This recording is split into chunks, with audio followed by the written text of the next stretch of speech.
Now we'll set up a couple of pastry bags with our colors that we can decorate with.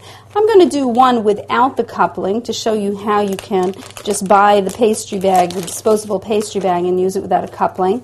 It's made without an opening at the tip, so you're going to just cut a very small amount. So you have maybe 1/8 of an inch opening, and as you decorate with it, you'll see if you want that larger or smaller.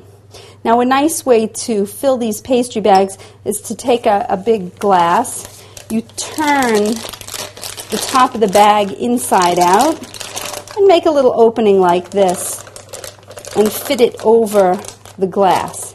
Now the glass is holding the bag open and you can fill it like this.